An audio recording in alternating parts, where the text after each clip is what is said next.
మహోదయం అంతం కాదు ఇది ఆరంభం అనే పుస్తకం ఆవిష్కరణ జరుగుతుంది. ఈ పుస్తక రచయిత డి పాపారావు గారు.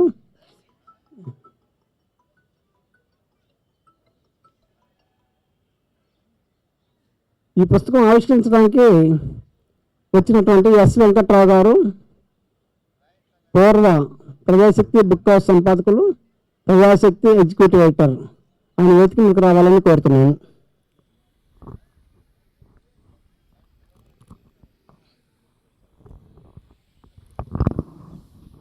ఈ సభకు అధ్యక్షత వహించాలని బండ్ల సాంబశివరావు గారు, ప్రముఖ న్యాయవాది, వేదిక మీకు రావాలి. అట్లాగే రచయిత డి పాపారావు గారు కూడా వేదిక మీకు రావాలని కోరుతున్నాను.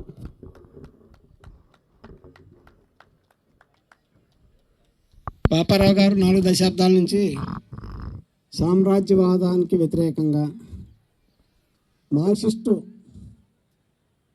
దృష్టితోటి నిరంతరం వ్యాసాలు రాయటం, యూట్యూబ్లో మాట్లాడటం చేస్తున్నారు. రాష్ట్ర వ్యాప్తంగా తెలిసినటువంటి రచయిత. ఆయన గతంలో కూడా కొన్ని పుస్తకాలు ప్రచురించారు. 400 పేజీల ఈ బుక్ మానవాళికి మహోదయం అంతం కాదు ఇది ఆరంభం. అధ్యక్షుల వారు సభను ప్రారంభించాలని కోరుతూ చదువు 100 పేజీల ఈ బుక్ మానవాళికి పాపారావు గురించి కొంచెం చెప్పాలని నా కోరిక. అధ్యక్షుడిగా కాకుండా ఆయన మిత్రుడుగా. ఎందుకంటే పాపారావు నా చిన్ననాటి స్నేహితుడు. ఈ బుక్ రాసింది is compilation of various articles. చాలా ఆర్టికల్స్ అన్నింటినీ కంపైల్ చేసి గత 30 సంవత్సరాలుగా ఆయన ఏ కృషి చేశాడో దాన్ని మొత్తాన్ని ఒక బుక్గా, వేరియస్ ఆర్టికల్స్గా తీసుకొచ్చిన పుస్తకం ఇది. యాక్చువల్గా దీనికి ముందు ఇంకో పుస్తకం ఉంది. ఆ పుస్తకం యొక్క ఎక్స్టెన్షన్ ఇది. పాపారావు బేసిక్గా బిఎస్సి, బ్యాచులర్ ఆఫ్ సైన్సెస్ ఆయన. తర్వాత ఆయన లా చేశారు, తర్వాత ఎంబీఏ చేశారు, తర్వాత ఎంఏ పాలిటిక్స్ చేశారు, తర్వాత నెక్స్ట్ ఆయన జర్నలిజం చేశారు. ఇప్పుడు ఫ్రీలాన్స్ జర్నలిస్ట్గా సెటిల్ అయ్యారు ఆయన లైఫ్లో. అయితే పాపారావుకి మాకు ఉన్న ఒకే ఒక డిఫరెన్స్ ఏంటంటే చిన్నప్పటి నుంచి is a rebel. Rebel in the sense కొట్టడం, తిట్టడం ఇట్లాంటివి కాదు. You don't accept the present norms. ఎట్లయితే నామ్స్ ఎట్లా ఉన్నాయో ఆ నామ్స్ని ఒప్పుకునేవారు కాదు ఆయన. ప్రతిదీ క్వశ్చన్ చేస్తూనే ఉండేవారు. ఈఎం ఫాస్టర్ చెప్తారు చూడండి, there are 6 honest men in the world, వాళ్ళే మీకు మార్గం చూపిస్తారు అని. When, what, where, which, why, how, ఈ ప్రశ్నలు వేసుకుంటూ ఈ ఆనెస్ట్ మెన్ ద్వారా కొంచెం పైకి వచ్చిన వాళ్ళలో నాకు బాగా క్లోజ్గా ఉన్న వ్యక్తి పాపారావు. పాపారావు ఎలాంటి మనిషి అంటే వాళ్ళ మదర్ ఒకసారి చెప్పారు, నీకు బాగా చదువుకోరా, నీకు ఆమ్లెట్ వేసి ఇస్తానని. చదువుకోకపోతే ఆమ్లెట్ వేయవా అని అడిగాడు. వాళ్ళ ఫాదర్ కూడా కమ్యూనిస్టే. ఆయన కూడా సిపిఐలో ఉన్నారు. ఆయన ఏపీఎస్ఆర్టీసీలో ఎంప్లాయీ. ఆయన ఒకసారి డాక్టర్ దగ్గరికి వెళ్ళటానికి, పాపారావు డాక్టర్ దగ్గరికి వెళ్ళటానికి కన్సల్టేషన్ ఫీజు 200 రూపాయలు అయితే 150 ఇచ్చి నువ్వు వెళ్ళరా. అట్లా ఎట్లా వెళ్తారు? అలా ఎలా వెళ్తారని నువ్వు అనుకుంటున్నావు అని. పుస్తకాలను పరిచయం చేసిన వాళ్ళ నాన్న పుస్తకాలకి డబ్బులు ఇవ్వకపోతే పోరాడాడు. నువ్వు అలా ఎలా చేయగలుగుతావు నువ్వు? సో మొట్టమొదటి నుంచి పాపారావుకి ఒక అథారిటీ ఉంది అంటే అథారిటీ ప్రాపర్ కాదని, ఆ అథారిటీ అణచివేతకి ఏదైనా కానీ ప్రయత్నం చేస్తే అది తల్లైనా, తండ్రి అయినా, స్నేహితుడైనా, ఒక వ్యవస్థ అయినా ఆయన ఖచ్చితంగా దాన్ని ప్రశ్నించడం మొదలుపెట్టాడు. అలా పెరిగిన పాపారావు కమ్యూనిస్ట్ లిటరేచర్ బాగా చదివిన తర్వాత ఈ ప్రపంచంలో పెత్తందారి పోకడలు పోయే యుఎస్ఏని ఎంచుకున్నాడు. యుఎస్ఏకి సంబంధించినంత వరకు ప్రోగా కానీ అగెనిస్ట్గా వచ్చిన లిటరేచర్ మొత్తం చదివిన తర్వాత ఆయన మార్క్సిస్ట్ దృక్కోణంలో వీటన్నిటిని విశ్లేషించడం మొదలుపెట్టాడు. Is not just pro China, pro Russia కాదు, ఆయన ప్రో మార్క్సిస్ట్. ఆయన pro Marxist in the sense ఆయన గట్టిగా విశ్వసిస్తున్న ఏ ప్రపంచం, ఎలాంటి సమసమాజం కావాలి అనుకుంటే దానికి సాధ్యపడేది కేవలం మార్క్సిజం వల్లే వస్తుందని. కాబట్టి ఆయన రాసిన ఏ ఆర్టికల్స్ అయినా మీరు చూస్తే ఫస్ట్ ఏంటంటే హౌ అమెరికా ఫెయిల్డ్ అనేది. ఇన్ని చదివిన ఈయన నాకు డిగ్రీ వచ్చేటప్పటికే ఆయనకు 110 మెరిట్ సర్టిఫికేట్స్ ఉండేవి ఫిజిల్లో కానీ వీటిల్లో ఆయనకి. ఇన్ని చదివిన ఈయన ఎకనామిక్స్ చదువుకోవాలా, పొలిటికల్ సైన్స్ ఎంఏ చేశారు కదా, ఈయన జర్నలిజం చేశారు, అన్ని చేశారు, కానీ ఎకనామిక్స్ చదువుకోవాలా. ప్రత్యేకించి ఈ రచనల కోసం అని, అంటే ఈ రచనలే కాదు ఆయన లైఫే ఇది, ఈ రచనలు పార్ట్ ఆయన ఎక్స్ప్రెషన్ అంతే.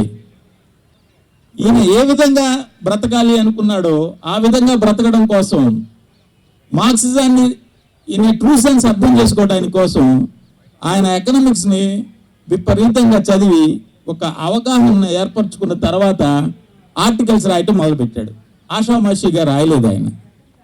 సో కాబట్టి ఆయన కృషి, ఆయన అవుట్లుక్, ఆయన పర్స్పెక్టివ్ మొత్తము ప్రతి ఒక్క ఆర్టికల్లోనూ ఉంటుంది.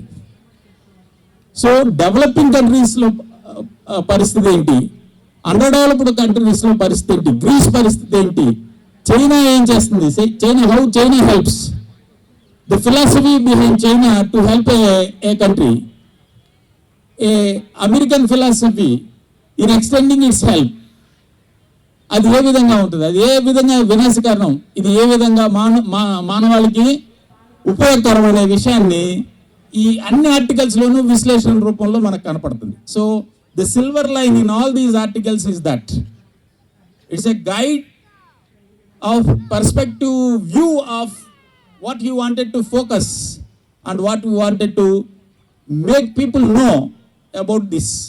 This is what Mr. Paparao is. So ఈ ఆర్టికల్స్లో మనకు కనపడేది ఆయన కృషే కాదు, రియల్ మార్క్సిస్ట్ ఫిలాసఫీ యొక్క ఇంటర్ప్రిటేషన్ వర్తమానంలో ఏ విధంగా ఉంది, భవిష్యత్తుకి ఏ విధంగా ఉపయోగపడుతుందని ఈ పుస్తకం ఎంతైనా ఉపయుక్తంగా ఉంటుందని నేను భావిస్తున్నాను. This is what Mr Paparao is, my friend. So now I hand over the mike to the ఈ పుస్తకాన్ని వెంకట్రావు గారిని ఆవిష్కరించమని కోరు.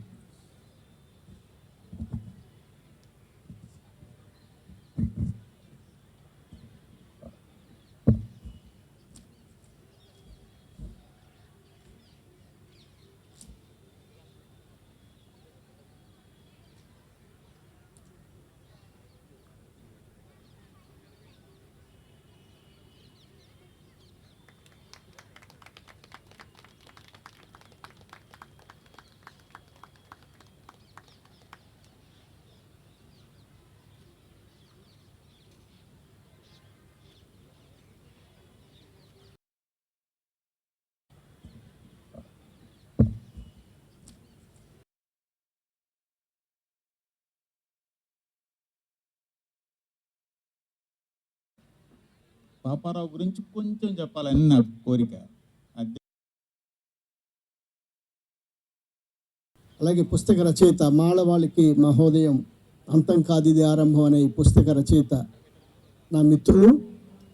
గత 2.5 దశాబ్దాలుగా అనేక విషయాల్లో ఇద్దరి మధ్య మేము చర్చించుకుంటూ చాలా అంతర్జాతీయ విషయాలు కానీ జాతీయ విషయాలు కానీ అనేక సందర్భాల్లో చర్చించుకుంటూ మేము ఈ 2.5 దశాబ్దాలుగా మేము స్నేహంతో ఉన్నాము. అటువంటి గొప్ప మిత్రుడు పాపారావు గారు. ఆయన రాసినటువంటి పుస్తకాన్ని ఆవిష్కరించడమే కాకుండా దాన్ని పరిచయం చేయాలని కోరారు. ఈ పుస్తకం నేను ఇంతకు ముందే చదివాను. ఇది బహుశా ఈ ఆవిష్కరణకి ముందు విజయవాడ ప్రెస్ క్లబ్లో దీనికి ముందటి ఒక రూపం, అంటే ఇంకా ఇన్ని వ్యాసాలు లేవు, కొద్దిగా తక్కువ వ్యాసాలతోనే ఆ రోజున ఆ పుస్తకం ఆవిష్కరించడం జరిగింది. దీని హెడ్డింగ్ కూడా మారింది. దానికి ఎక్స్టెన్షన్ చేస్తూ ఈ మధ్య కాలంలో రాసిన వ్యాసాలని జోడిస్తూ ఇప్పుడు దాదాపు 400 పేజీలతో ఈ పుస్తకాన్ని వెలువరించారు. దీన్ని ఇప్పుడు ఆవిష్కరించడం, తర్వాత పరిచయం చేయమని నాకు కోరటం జరిగింది. మానవాళికి మహోదయం, అంతం కాదు ఇది ఆరంభం అనే ఈ పుస్తకంలో దాదాపు 2003 అంటే ఈ సహస్రాబ్ది ప్రారంభం నుండి పాపారావు గారు రాస్తూ వచ్చినటువంటి వ్యాసాలు దాదాపు 84 వ్యాసాలు వివిధ పత్రికల్లో, ఆంధ్రప్రభ, విశాలాంధ్ర, ప్రజాశక్తి, అలాగే ఇతర అనేక వెబ్ పత్రికల్లో, బ్లాగ్స్లో వేసినటువంటి వ్యాసాలన్నీ కూడా గుదిగుచ్చి ఒక 400 పేజీల పుస్తకంగా ఈరోజు మన ముందు ఉంచారు. దీని పేరు మానవాళికి మహోదయం అని పెట్టడం వెనక ఆయన ఉద్దేశం దాదాపు ప్రతి వ్యాసంలో మనకు కనిపిస్తూ ఉంటుంది. అదేంటంటే మానవాళి ఇవాళ ఎటువైపు మానవ జాతి ప్రయాణం జరుగుతూ ఉంది అనేది ఆయన విశ్లేషణ. ప్రతి అంశంలో అన్నీ కూడా ఆర్థిక అంశాలుగానే మానవుడు బ్రతకడానికి ఏదైతే జీవనానికి కావలసిన ఉత్పత్తి ఉందో ఆ ఉత్పత్తి విధానం, ఆ ఆర్థిక విధానం ఏ విధంగా అభివృద్ధి చెందుతుందో దాదాపు ఆ వ్యాసాలన్నీ మనకి చదివితే చాలా స్పష్టంగా అర్థమవుతుంది. ఆయన విశ్లేషణ ఒకటే. ఆయన విశ్లేషణ ఏమిటంటే సమాజం ఈ రోజున ఒక రకమైన ఆర్థిక సంక్షోభంలోకి నెట్టబడింది. ఈ ఆర్థిక సంక్షోభం నుండి బయటపడడానికి అనేక ప్రయత్నాలు సమాజంలో జరుగుతూ ఉన్నాయి. ఎటువంటి ప్రయత్నాలు జరుగుతున్నాయి కూడా ఆయన చాలా వ్యాసాల్లో వివరించారు. ఈ ఆర్థిక సంక్షోభానికి ప్రధాన కారణం ఏమిటో అనేక వ్యాసాల్లో ఆయన వివరించారు. ఈ ప్రధాన కారణాన్ని చెప్తూ సంక్షోభం కారణం చెప్పడమే కాదు, దానికి పరిష్కారం ఏమిటి, ఎప్పుడు పరిష్కారం జరుగుతుంది అనేది ఆర్థిక రంగంలో ఒక మార్క్సిస్ట్ దృక్పథంతో విశ్లేషించినటువంటి పుస్తకం ఇది. మన పాపారావు గారి గురించి మీ అందరికీ బహుశా పత్రిక, టీవీలో ఆయన అనాలిసిస్ కూడా చాలామంది చూసుంటారు. ఆయన ఆర్థిక రంగంలో ఇవాళ మార్క్సిస్ట్ దృక్పథంతో మన ఆర్థిక వ్యవహారాలని ఎనలైజ్ చేసే తెలుగు నిష్ణాతులు ఎవరైనా ఉన్నారంటే అందులో పాపారావు గారు ప్రథములు. ఇవాళ ఆర్థిక రంగం గురించి అనలైజ్ చేసేటటువంటి వామపక్షవాదులు చాలా తగ్గిపోయారు. ఒకప్పుడు నరసింహారెడ్డి గారు లేకపోతే సెంట్రల్ యూనివర్సిటీ నుండి చాలామంది ఆర్థిక రంగం మీద అనలైజ్ చేసేటటువంటి వామపక్ష దృక్పథంతో అనలైజ్ చేసేవాళ్ళు ఉండేవాళ్ళు. ఇప్పుడు అటువంటి ఆ లోటుని పూడ్చే వాళ్ళల్లో చాలా తక్కువ మంది, ముఖ్యంగా పత్రికల్లోనూ మీడియాలోనూ మనకు కనిపిస్తూ ఉన్నారు. అలా కనిపించిన వాళ్ళల్లో పాపారావు గారు ఒకళ్ళు. చాలా రెగ్యులర్గా ప్రతి అంశం మీద ఆయన అనలైజ్ చేస్తూ పత్రికల్లో వ్యాసాలు రాయటమే కాదు, టీవీల్లో కూడా తన అనాలిసిస్ని ఇస్తూ ఉన్నారు. ఆయన రాసినటువంటి వ్యాసాల్లో మనకి ఒక ముఖ్యమైన విషయం కనిపిస్తూ ఉంటుంది.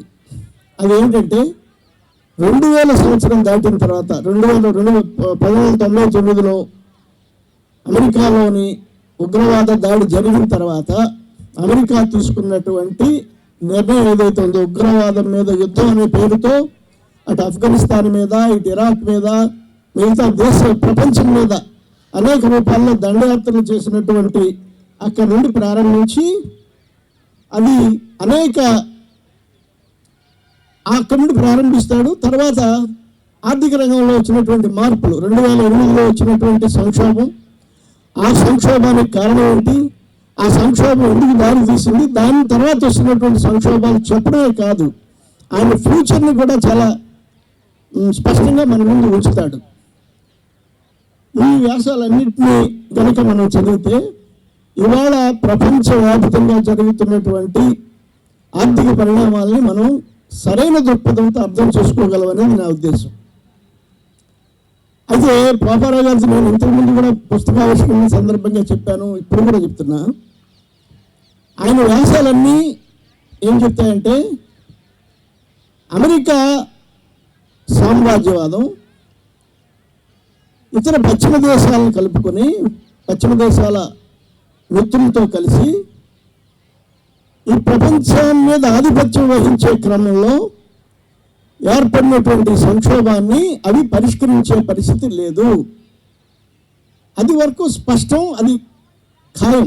ఈ రోజున ఆర్థికవేత్తలు అందరూ చెప్తుంది, ఈవెన్ సామ్రాజ్యవాద ఆర్థికవేత్తలు దాన్ని సపోర్ట్ చేసే ఆర్థికవేత్తలు కూడా చెప్తుంది ఏంటంటే 2008వ సంవత్సరం తర్వాత ప్రపంచ పెట్టుబడిదారీ వ్యవస్థ ఒక వ్యవస్థాగతమైనటువంటి సంక్షోభంలో కూరుకుపోయింది.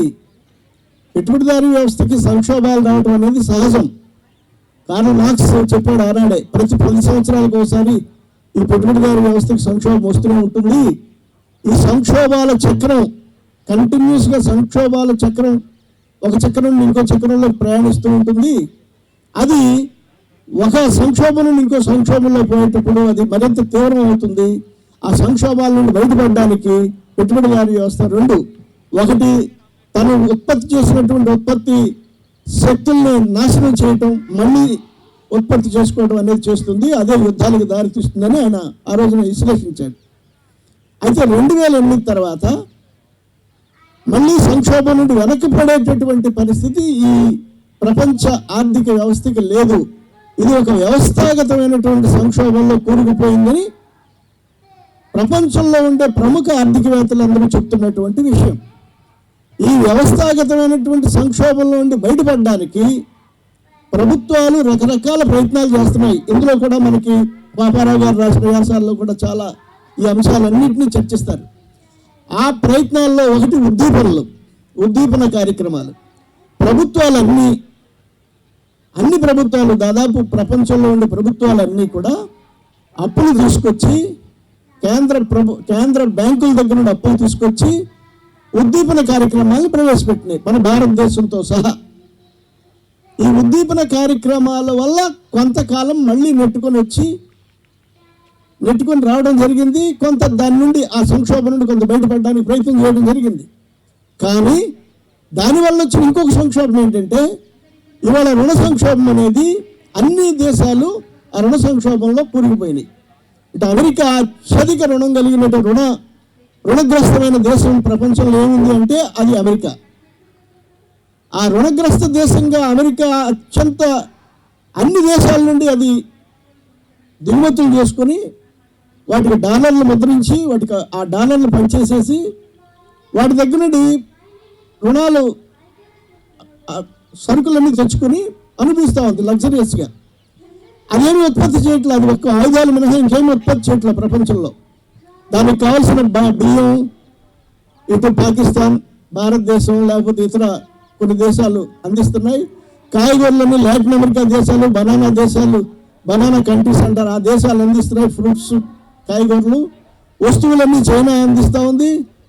ఫిష్ లేదా మత్స్య ప్రోడక్ట్స్ అన్నీ కూడా ఈ తూర్పు దేశాల నుండి వెళ్తూ ఉన్నాయి. సో ఆ దేశం ఉత్పత్తి చేస్తుంది ఏంటంటే ఆయుధాలు ఉత్పత్తి చేస్తూ ఉంది, ప్లస్ పెద్ద ఉత్పత్తిదారు ఏంటంటే డాలర్లు ఉత్పత్తి చేస్తూ ఉంది. దాని చేతుల్లో డాలర్లు ఉన్నాయి. డాలర్ అనేది ప్రపంచ మార్కెట్లో బంగారానికి సమానంగా చేయబడింది కాబట్టి డాలర్లు ఉత్పత్తి చేసుకుని ఈ రోజున బతుకుతూ ఉంది. దానివల్ల వచ్చిన సంక్షోభం ఏంటంటే అది తీవ్రమైన రుణ ఊబిలో కూరుకుపోయింది. అది కూరుకుపోవడమే కాదు, ఈ 2008 తర్వాత ఏర్పడినటువంటి సంక్షోభం నుండి బయటపడడం కోసం అన్ని దేశాలు రుణాలు తీసుకొని ఉద్దీపనలు ఇచ్చి, ఆ ఉద్దీపనలు కూడా పేద ప్రజలకు కాదు ఇచ్చింది, పారిశ్రమలు నిలపడానికి, సంక్షోభంలో పడిపోయిన పరిశ్రమల్ని, సంక్షోభంలో పడిపోయిన ఫైనాన్స్ సంస్థల్ని నిలపడం కోసం రుణాలు ఇచ్చి ఈ దేశాలన్నీ రుణాల్లో పడిపోయినాయి, దేశాలన్నీ రుణ ఊబిలో కూరుకుపోయినాయి. ఇప్పుడు దీని నుండి బయటపడడానికి ఏమిటి మార్గం అనేది వాళ్ళ దగ్గర ఎవరి దగ్గర మార్గం లేదు. ట్రంప్ అమెరికా అధ్యక్షుడు, ఇవాళ ట్రంప్ అయి ఉండొచ్చు, నిన్న బైడెన్ అయి ఉండొచ్చు, అంతకుముందు అధ్యక్షుడు అయి ఉండొచ్చు.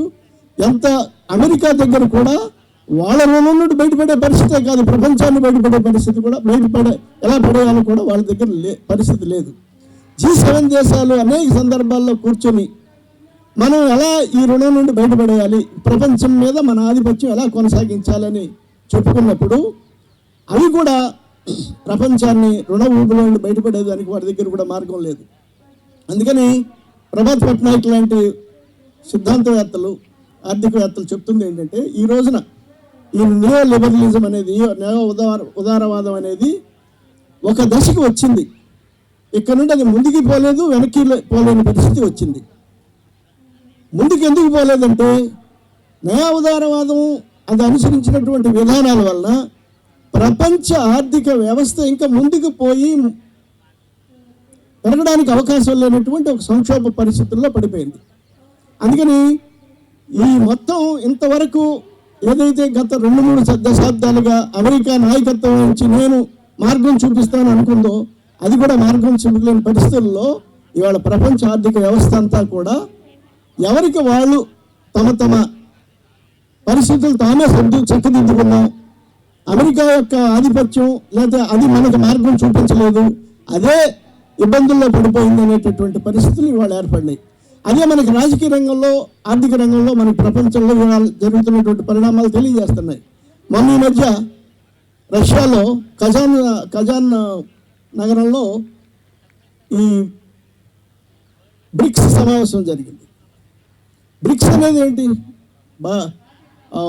Brazil, India, Russia, China and south Africa, ఈ 5 దేశాలతో ఏర్పడినటువంటి బ్రిక్స్ సమావేశం వాళ్ళు తీసుకున్నటువంటి నిర్ణయం ఏంటంటే, అమెరికా ఆర్థిక వ్యవస్థ డాలర్తో మన ముడిపెట్టడం అనేది, మనం డాలర్ యొక్క ఆ లింక్ నుండి మనం బయటపడిపోదాం, మనంతటా మనం మన స్వతంత్రంగా మన వ్యాపారం మనం చేసుకుందాం, మన కరెన్సీల్లో మనం వ్యాపారం చేసుకుందాం అనేటటువంటి ఒక నిర్ణయానికి వచ్చారు.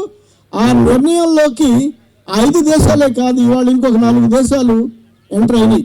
సౌదీ అరేబియా, అలాగే యుఏఈ, తర్వాత ఇరాన్, ఈ దేశాలు కూడా ఎంటర్ అయ్యి ఇంకా ఒక 20-30 దేశాలు మేము బ్రిక్స్లోకి వెళ్ళిపోతాం, మేము కూడా బ్రిక్స్ దేశం యొక్క సొంత కరెన్సీలో వ్యాపారం చేసుకుందాం, మన కరెన్సీలో వ్యాపారం చేసుకుందాం, డాలర్ని మనం అంగీకరించాల్సిన అవసరం లేదని ఒక ధోరణిలోకి వచ్చి అవి కూడా ఈ రోజున బ్రిక్స్లో చేరడానికి అవకాశం కోసం ఎదురు చూస్తున్నాయి.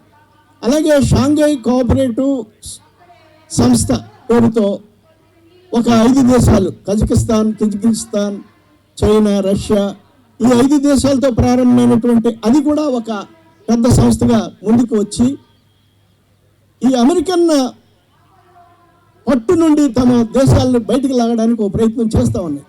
ఇందులో భారతదేశం కూడా ఒక పాత్ర నిర్వహిస్తూ ఉంది. ఒకవైపు అమెరికాతో తను సాంగత్యం కొనసాగిస్తూనే, ఇంకోవైపు ఈ దేశాల కూటమిలో కూడా చేరి దానికి వ్యతిరేకంగా కూడా రెసిస్ట్ చేసేటటువంటి పరిస్థితి మనకు కనిపిస్తూ ఉంది. అంటే ఈ రోజున ఏ దేశానికి ఆ దేశం ఒక సెంటర్ నుండి పనిచేసే పరిస్థితి లేకుండా ముందుకు వస్తున్నటువంటి పరిణామాలు జరుగుతూ ఉన్నాయి. అందుకనే ఒక సెంటర్ నుండి అమెరికా యొక్క ఆధిపత్యం అనేది రోజు రోజుకి ప్రపంచంలో సవాల్ చేయబడుతోంది. దీన్నే ఏకధ్రువ ప్రపంచం నుండి ప్రపంచం బహుళ ధ్రువ ప్రపంచంలోకి వెళుతూ ఉందని చెప్తూ ఉన్నారు. అంటే యూనిపోలార్ వరల్డ్ నుండి మల్టీపోలార్ వరల్డ్లోకి ప్రపంచం వెళుతూ ఉంది. అమెరికా యొక్క ఏకఛత్రాధిపత్యాన్ని ఏ దేశాలు అంగీకరించట్లేదు. రకరకాల దేశాలు తమ మార్గంలో తాము ముందుకు వచ్చేటటువంటి పరిస్థితి వస్తూ ఉంది. కాబట్టి బహుళ ధ్రువ ప్రపంచం, మల్టీపోలార్ వరల్డ్, ఏ సెంటర్కి ఆ సెంటర్ డెవలప్ అవుతున్నటువంటి పరిస్థితులు ఉన్నాయి. కారణం ఏంటంటే సామ్రాజ్యవాదం ఈ ప్రపంచాన్ని శాంతి సుస్థితుల వైపు, అభివృద్ధి వైపు నడిపించడంలో విఫలమైంది. అది ఈ మొత్తం పెట్టుబడిదారీ వ్యవస్థ యొక్క సంక్షోభాన్ని నివారించడంలో అది విఫలమైంది. కాబట్టి ఈ పెట్టుబడిదారీ సంక్షోభం నివారించడం ఎలా అనేది చెప్పినప్పుడు పాపారావు గారు కన్క్లూషన్ ఇందులో ఇచ్చారు. ఈ వివరాలన్నీ పాపారావు గారు అనేక వ్యాసాలు, నేను చెప్పాను 84 వ్యాసాలతో 400 పేజీలతో వచ్చినటువంటి పుస్తకం. ప్రతి వ్యాసం కూడా ఈరోజు జరుగుతున్నటువంటి పరిణామాలని మనం అర్థం చేసుకోవడానికి ఉపయోగపడే ఈ వ్యాసాలను చదివి మనం అర్థం చేసుకుంటే ఈరోజు పత్రికల్లో అంతర్జాతీయంగా వస్తున్నటువంటి ప్రతి డెవలప్మెంట్ని మనం ఒక సరైన పర్స్పెక్టివ్తో అర్థం చేసుకోవడానికి మనకు వీలవుతుంది. ఆ విధమైనటువంటి అనాలిసిస్ ప్రతి వ్యాసము ఆర్థిక రంగంలోనూ ఒక అనాలిసిస్, ఆర్థికంగా జరుగుతున్నటువంటి పరిణామాలకు సంబంధించి ఒక అనాలిసిస్. డాలర్ పరిస్థితి ఏంటి ఈ రోజున? డాలర్ ఆధిపత్యానికి జరుగుతున్నటువంటి ప్రతిఘటన ఎలా ఉంది? అలాగే కరెన్సీ యుద్ధం ఎలా జరుగుతుంది? వాణిజ్య యుద్ధాలు ఏం జరుగుతున్నాయి? ఎందుకు జరుగుతున్నాయి? వీటన్నిటినీ పాపారావు గారు ఈ వ్యాసాల్లో చాలా చక్కగా వివరించారు. ఆయన కన్క్లూజన్ కూడా ఇచ్చారు, అదేమీ దాచుకోలే. ఆయన కన్క్లూజన్ ఏంటంటే, ఈ పరిణామాలన్నిటికీ ఒకటే మార్గం ఉంది. వీటన్నిటి నుండి ప్రపంచం బయటపడడానికి ఒకటే మార్గం ఉంది. అది ఒక సోషలిస్ట్ వ్యవస్థలోకి వెళ్ళటం. సోషలిస్ట్ వ్యవస్థలోకి వెళ్ళడం అనేది అది కేవలం కమ్యూనిస్టుల, మార్క్సిస్టుల కళ మాత్రమే కాదు, ప్రపంచం నడుస్తున్న తీరది. ఈ రోజున ఈ సంక్షోభానికి, వస్తున్నటువంటి అన్ని సంక్షోభాలకి పరిష్కారం సోషలిజంలోనే ఉంది. సోషలిజం వైపు వెళ్ళకపోతే జరిగే పరిణామం ఏంటంటే యుద్ధం, అత్యంత వినాశకరమైన యుద్ధం. యుద్ధంలోకి వెళ్ళాలా, సోషలిజంలోకి వెళ్ళాలనేది రెండు ఈ రోజున ప్రపంచ మానవాళి ముందున్నటువంటి రెండు మార్గాలు. మధ్య మార్గం ఒకటి చాలా కాలం ఇప్పుడు నడిచింది. ఆ నడవటంలో కొంతవరకు నడిపించుకుంటూ వచ్చారు, కానీ ఇప్పుడు ఆ పరిస్థితులు కూడా పోతూ ఉన్నాయి. క్రమంగా ప్రపంచం అంతా కూడా ఒకటి సోషలిస్టు వ్యవస్థ వైపు వెళ్ళటమా, లేకపోతే మితవాదం వైపు, మితవాద రాజకీయాల వైపు, ఆ మితవాద రాజకీయాల నుండి యుద్ధం వైపు వెళ్ళటమా అనే మార్గంలో ఇవాళ ప్రపంచం ఉంది అనేది ఆయన చేసినటువంటి కన్క్లూజన్.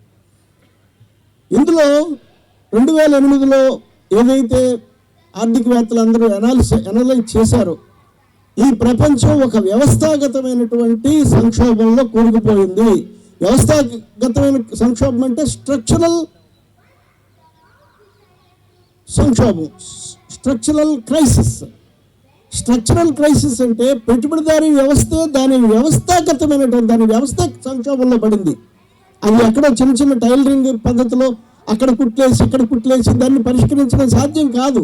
ఈ వ్యవస్థ తన మనుగడ, తన సిస్టమేటిక్ క్రైసిస్ వచ్చినప్పుడు ఆ వ్యవస్థలోనే ఒక బేసిక్ మార్పు రావాల్సినటువంటి అవసరం ఉంది. పెట్టుబడిదారు వ్యవస్థ బేసిక్ మార్పు ఎక్కడికి దారి తీస్తుందంటే అది ఆటోమేటిక్గా సోషలిజం వైపు దారితీస్తుంది. ఆ సోషలిజం ఎలా ఉంటుంది, ఏ పద్ధతిలో వెళ్తుంది, దాని రూపాలు ఏంటి అనేది చర్చ చాలా జరుగుతోంది ఈ రోజున ప్రపంచంలో. సోవియట్ యూనియన్ ఆ రోజున సోషలిస్ట్ వ్యవస్థలోకి వెళ్ళింది, మళ్ళీ సంక్షోభంలో పడింది కదా, మళ్ళీ వెనక్కిపోయింది కదా. చాలా సోషలిస్ట్ దేశాలు, తూర్పు యూరప్ దేశాలు వెళ్ళిపోయి మళ్ళీ సంక్షోభంలో పడి మళ్ళీ వెనక్కిపోయినాయి కదా పెట్టుబడిదారి వ్యవస్థలోకి. అవన్నీ చర్చలు చాలా సాగుతున్నాయి.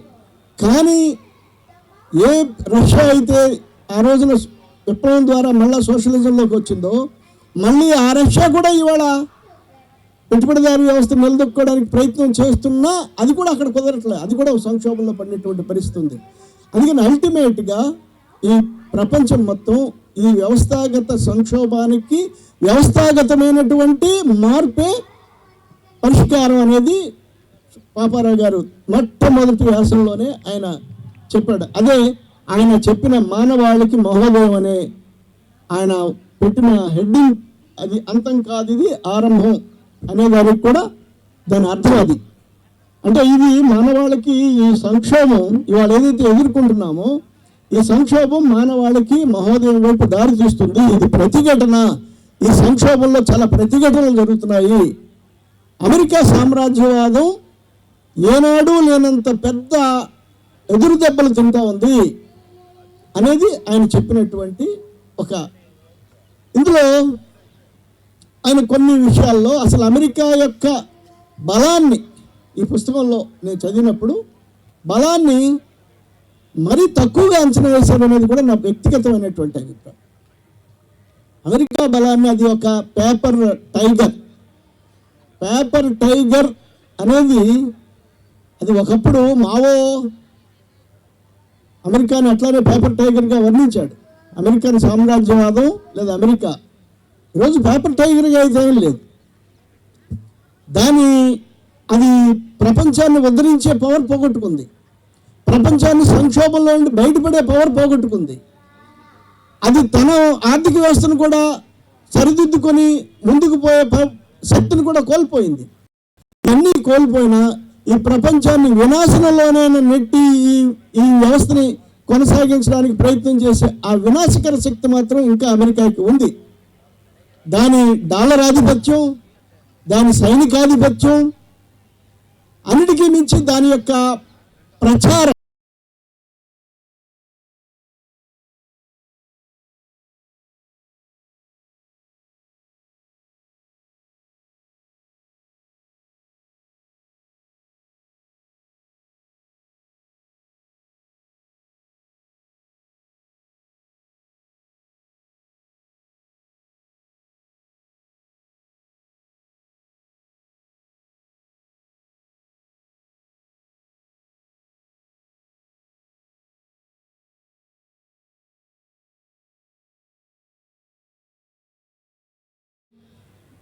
దాని శక్తి మాత్రం పూర్తిగా పోయిందని లేదు. ఆ విధ్వంసకర శక్తి దాని మీద ప్రతిఘటన జరగాల్సినటువంటి అవసరం ఉంది. ఇప్పుడు అటువంటి ప్రతిఘటన ఎక్కడ వస్తుందంటే అన్ని దేశాల్లో వస్తుంది, చాలా పెద్ద ఎత్తున వస్తుంది చైనా నుండి. ఆ విధ్వంసకర దాని లక్షణానికి, దాని ఆర్థిక పతనానికి, దాని ఆధిపత్యానికి, ఆర్థిక, సైనిక, సాంకేతిక, డాలర్ ఆధిపత్యం మొత్తం మీద దాని అంతటికి ప్రధాన రెసిస్టెన్స్ కేంద్రంగా ఉంది చైనా. ఆ చైనా చుట్టూ రష్యా, ఇతర దేశాలన్నీ ఇవాళ ఇంక్లూడింగ్ భారతదేశం ఒకవైపు అమెరికా ఆధిపత్యంలోని క్వాడ్ లాంటి ఒక కూటమిలో ఉన్నప్పటికీ అది కూడా అనివార్యంగా ఈ బ్రిక్స్ దేశాల్లోనూ, ఈ షాంఘై కోఆపరేటివ్ సొసైటీలోనూ చేరి ఏదైతే చైనా కేంద్రంగా జరుగుతున్నటువంటి రెసిస్టెన్స్ ఉందో ఆ రెసిస్టెన్స్లో భాగంగా చేరాల్సినటువంటి పరిస్థితి ఏర్పడింది. అందుకనే ఇవాళ మొత్తం సామ్రాజ్యవాద ప్రచార సాధనాలకి, సామ్రాజ్యవాదం మొత్తానికి ఒక శత్రువు ఎవరంటే చైనా. ఒకప్పుడు రష్యా, సోవియట్ యూనియన్ శత్రువుగా ఉండేది. ఇవాళ చైనా అనేది ఇవాళ మొత్తం సామ్రాజ్యవాదానికి శత్రువుగా ఉంది. అందుకని చైనా వ్యతిరేక ప్రచారం అనేది పెద్ద ఎత్తున సామ్రాజ్యవాదం అందుకుంది. ఆ చైనా వ్యతిరేక ప్రచారం ఏ పద్ధతిలో అందుకుంది? దాని ఆర్థిక అభివృద్ధి, దాని సాంకేతిక అభివృద్ధి, దాని ఇతర దేశాలని ఆర్థికంగా ఆదుకునే దాని శక్తి, అది చేస్తున్నటువంటి ప్రయత్నాలు, వీటన్నిటినీ కప్పివేసి చైనాని ఒక దురాక్రమణదారుగా, ఒక అనాగరిక కేంద్రంగా, దేశంగా, లేదా కాపీ కొట్టి పైకి వచ్చేటటువంటి సాంకేతిక రంగాన్ని అంతా కూడా కాపీ కొట్టి ముందుకు వచ్చేటటువంటి ఒక దేశంగా చిత్రించేటటువంటి ప్రయత్నం ఈ రోజున పెద్ద ఎత్తున చేస్తాం. కానీ వాస్తవం ఏంటంటే ఈ రోజున చైనా సిల్క్ రోడ్డు పేరుతో అది చేస్తున్నటువంటి ప్రయత్నాలు కానీ, లేదా ఆసియా అభివృద్ధి బ్యాంక్ పేరుతో అది పెట్టినటువంటి ఆ బ్యాంకు, అది ఇస్తున్నటువంటి రుణాలు ఆ పేద దేశాలన్నింటినీ, ఇటు ఆఫ్రికాలోని దాదాపు 40 దేశాలకి, అలాగే ఆసియాలో ఉన్న దేశాలకి, లాటిన్ అమెరికా దేశాలకి, అంటే ఒకప్పుడు ఏవైతే అలీన దేశాలుగా ఉన్నాయో, ఒకప్పుడు పేద దేశాలుగా ఉండి ఇప్పుడు కాస్త అభివృద్ధికి ముందుకు వస్తున్నాయో ఆ దేశాలన్నిటికీ కూడా ఆర్థిక సహకారం, పెట్టుబడులు పెట్టి ఆర్థిక సహకారం ఇచ్చి ఒక రకంగా అమెరికా యొక్క ఆధిపత్యానికి, సామ్రాజ్యవాద దేశాల ఆధిపత్యానికి కౌంటర్ వెయిట్గా ఇవాళ చైనా ప్రపంచంలో పనిచేస్తూ ఉంది. ఆ విషయాలు కూడా మనం గనక పాపారావు గారి పుస్తకాన్ని చదివితే చైనా ఎలా కౌంటర్ వెయిట్గా పనిచేస్తూ ఉంది అమెరికాకి, ఆ రెసిస్టెన్స్ కేంద్రంగా ఎలా పనిచేస్తూ ఉంది అనేది కూడా మన దీంట్లో మనం స్పష్టంగా చూడగలుగుతాం. ఇందులో చాలా అభిప్రాయాలు చాలా ఉండొచ్చు, చాలా రకాలుగా చైనా మీద ఉండొచ్చు, అమెరికా మీద కూడా ప్రో అండ్ కాన్సెప్ట్స్ ఉండొచ్చు. కానీ ఈ పుస్తకం చదివినప్పుడు మనకి ఒక పర్స్పెక్టివ్, ఈ ప్రపంచంలో జరుగుతున్నటువంటి పరిణామాలన్నింటికి కూడా మనం అర్థం చేసుకోవడానికి కావాల్సిన పర్స్పెక్టివ్ మనకి అర్థమవుతుంది. ఇది చాలా ముఖ్యమైనటువంటి, చాలా ఇంపార్టెంట్. అంటే కేవలం ఏదో చదువర్లుగా ఉండే వాళ్ళకే కాదు, ఎవరైతే పిల్లలు కొంత జనరల్ నాలెడ్జ్ నేర్చుకోవడానికి, లేకపోతే ఈ ప్రపంచాన్ని అర్థం చేసుకునేటటువంటి సాహిత్యాన్ని చదవాలనుకునే వాళ్ళకి, లేదా ఈ రోజున డే టు డే డెవలప్మెంట్స్, ఇంటర్నేషనల్గా జరుగుతున్నటువంటి డెవలప్మెంట్స్ని మనం ఒక సరైన పద్ధతిలో సరైన పెర్స్పెక్టివ్తో మనం అర్థం చేసుకోవడానికి ఈ వ్యాసాలు చాలా ఉపయోగపడతాయి. చాలా శ్రమపడి రాసినటువంటి వ్యాసాలు. వాస్తవంగా సైన్స్ బ్యాక్గ్రౌండ్ నుండి వచ్చి ఆర్థిక రంగంలో ఇంత మంచి విశ్లేషణ చేయగలగడం అనేది గొప్ప విషయం. చాలా చాలా ఇంగ్లీషు పుస్తకాల్లో మనకి ఇంగ్లీషు లేకపోతే ఇంటర్నెట్లో చాలా అనాలిసిస్లు వస్తూ ఉంటాయి. కానీ వాటన్నిటినీ కూడా ఒక మార్క్సిస్ట్ పర్స్పెక్టివ్లో ఒక సరైన డైరెక్షన్లో ఈ ప్రపంచ అభివృద్ధి క్రమాన్ని మనం కరెక్ట్గా అర్థం చేసుకోవడానికి వీలైనటువంటి పద్ధతిలో రాసిన 84 వ్యాసాల ఈ సంకలనం ఇది మనకి మంచి ఆయుధం అవుతుంది. ఒకటి, చదువుకునే వాళ్ళకి చక్కగా ప్రపంచ పరిణామాలు అర్థం చేసుకోవడానికి ఆయుధం అవుతుంది. ఈ సమాజాన్ని మార్చాలనుకునే వాళ్ళకి ఇది ఒక మంచి ఆయుధం అవుతుంది. దీనికి ఒక ఆర్థిక రంగంలో మనకు ఒక సరైన అవగాహన ఇచ్చేటటువంటి ఈ రెసిస్టెన్స్ బిల్డప్ చేసేదానికి కావాల్సినటువంటి ఆయుధంగా ఇది ఉపయోగపడుతుందని చెప్తూ నాకు ఈ అవకాశం ఇచ్చినటువంటి మీ అందరికీ ధన్యవాదాలు తెలియజేస్తూ ముగిస్తున్నాను.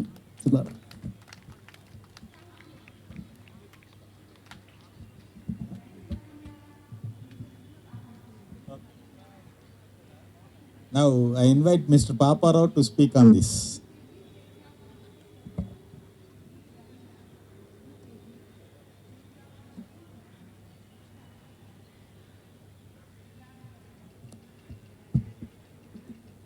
నెక్స్ట్ ప్రోగ్రామ్కి టైం అవుతున్నట్లుంది. నేను కొంచెం లేట్ లేకుండా 2-3 నిమిషాలే మాట్లాడతాను.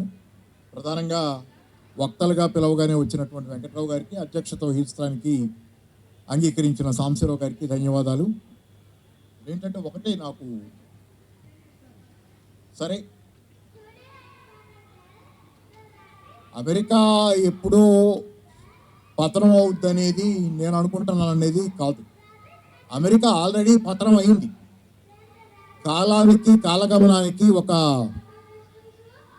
శవంలాగా అడ్డం పడి ఉంది.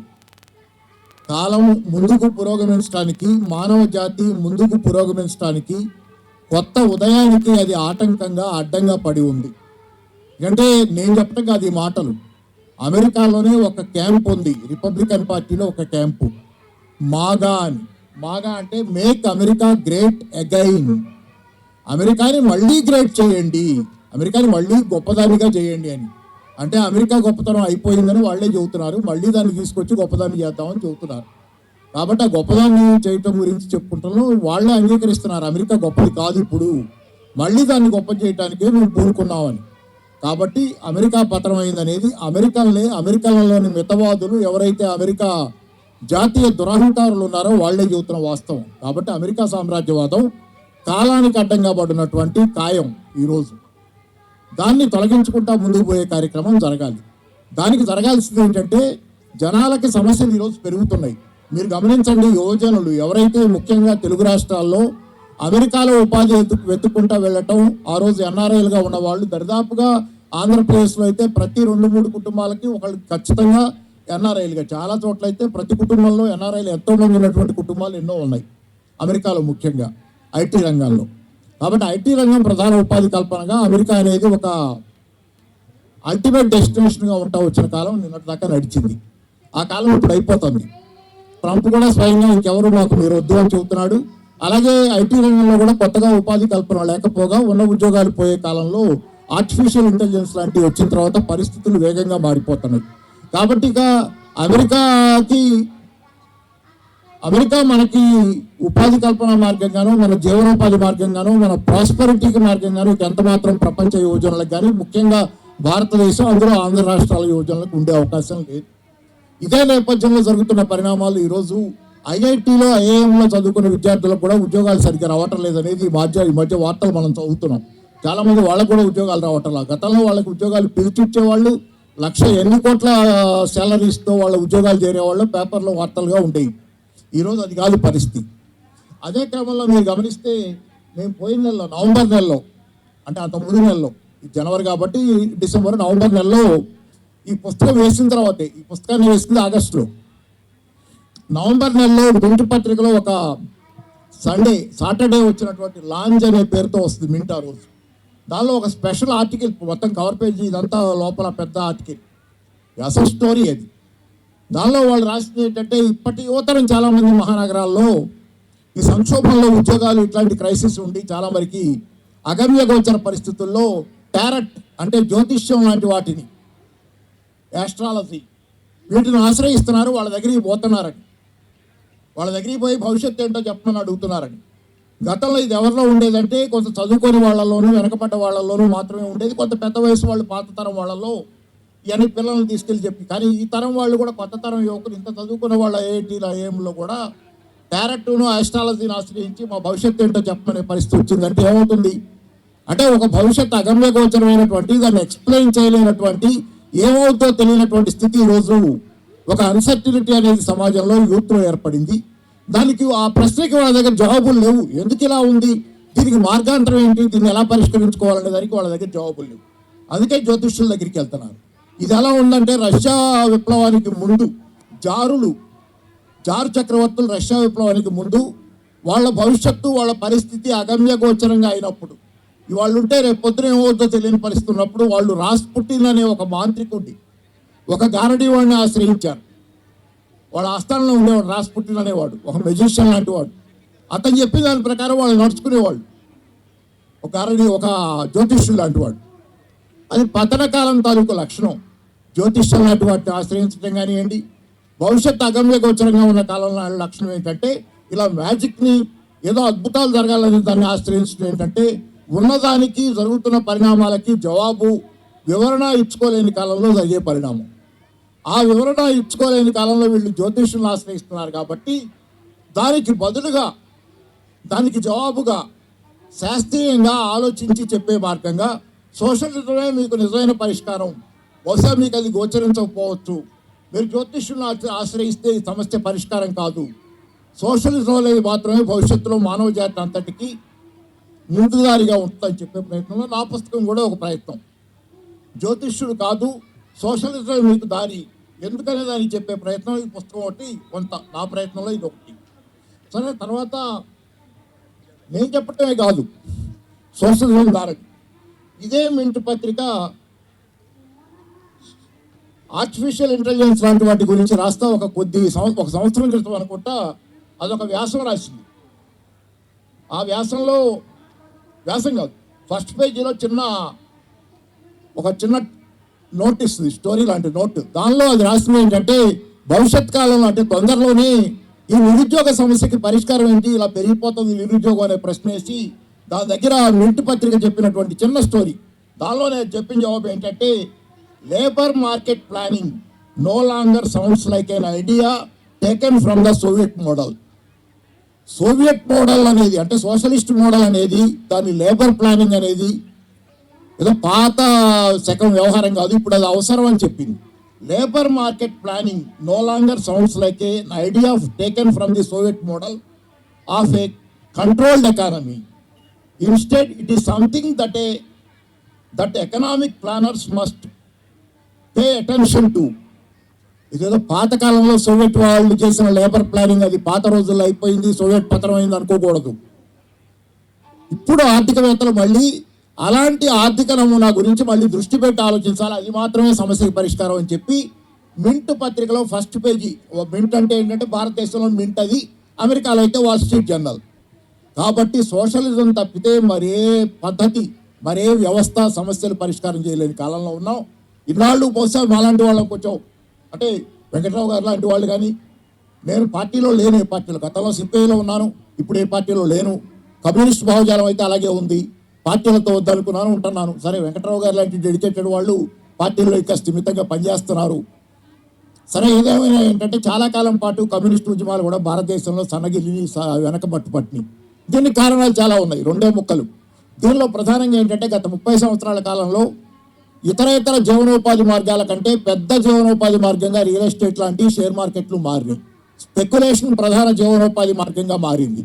రియల్ ఎస్టేటు, షేర్ మార్కెట్లు ప్రధాన జీవనోపాధిగా మారిన కాలంలో వర్గ పోరాటం అనేది పోయింది. ఎందుకంటే వర్గ పోరాటం ఉండాలంటే, నేను గతంలో చాలాసార్లు చెప్పాను, దానిలో కూడా రకరకాల మందికి అభ్యంతరాలు చర్చలో ఉన్నాయి. కానీ ఏంటంటే వర్గ పోరాటం ఉండాలంటే రెండు వర్గాలు, దోచుకునే వర్గం, దోచుకోబడే వర్గం.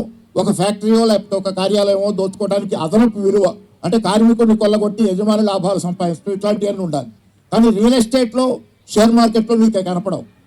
రియల్ ఎస్టేట్లో ఎవడెవడిని దోచుకుంటున్నాడని చెబుతారు మీరు. దోచుకునేవాడు మీకు అక్కడ కనపడ్డు. కాబట్టి ఇమీడియట్గా మీరు ఎవరి మీద ఫైట్ చేయాలో మీకు అక్కడ కనపడదు. ఇట్లాంటి కాలంలో జరిగిన పరిణామాల్లో ప్రధానంగా ఏమైందంటే దోచుకోవటం, దోచుకోబట్టం, దానిలో ఉండే వర్గ పోరాటం, వర్గాల మధ్య ద్వేషం అనేది పోయి దాని స్థానంలో ఈర్ష్య ప్రవేశించింది సమాజంలో. ద్వేషం స్థానంలో అంటే పైవాడిలాగా ఉండాలి. వర్గ పోరాటం అక్కడ పోయిన తర్వాత, రెండు వర్గాలుగా ఉండి కొట్లాడుకునేది పోయిన తర్వాత, రియల్ ఎస్టేట్లో సంపాదించిన వాడి నమూనాగా ఎవరు పడితే వాళ్ళు సంపాదించారు. చదువుకున్న వాళ్ళు సంపాదించారు, బాగా తెలివితేటల వాళ్ళు సంపాదించారు, ఎవరు పడితే వాళ్ళు చదువు లేని వాళ్ళు సంపాదించారు. రియల్ ఎస్టేట్లో అకస్మాత్తుగా సంపాదించి పెద్దవాళ్ళైన ఉన్నారు. వీళ్ళే నమూనా అయ్యారు సమాజానికి ఈరోజు. గతంలో పెట్టుబడిదారులకు వ్యతిరేకంగా కార్మికులు పోరాడుతున్నప్పుడు పెట్టుబడిదారీ రాజ్యం పోవాలనేవాళ్ళు. ఇప్పుడు అలా పోవాలంటే పోయి ఈర్ష్యపడుతున్నారు. ధనవంతుడిని చూసి వాళ్ళ లాంటి కార్ని కొనాలి.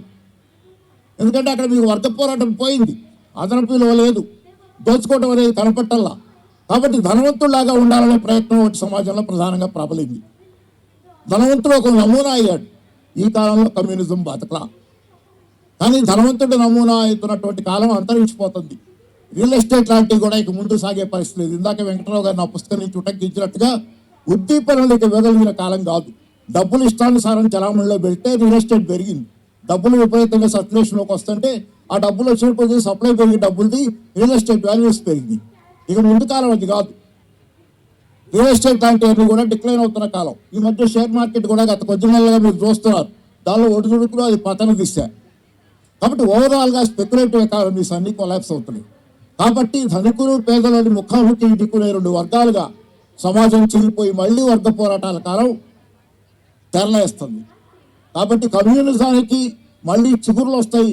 కమ్యూనిస్ట్ మహావృక్షం మళ్ళీ మొగ్గలు దొరుకుద్ది, మళ్ళీ పోరాటాలు మొదలవుతాయి. కాబట్టి ముందు కాలం మొత్తం పోరాటాల కాలం.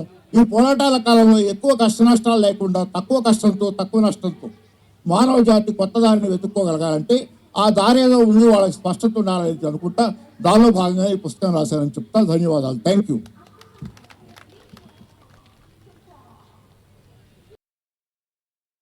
నెక్స్ట్ ప్రోగ్రామ్కి టైం అవుతున్నట్లుంది. నేను కొంచెం లేట్ లేకుండా 2-3 నిమిషాలే మాట్లాడతాను.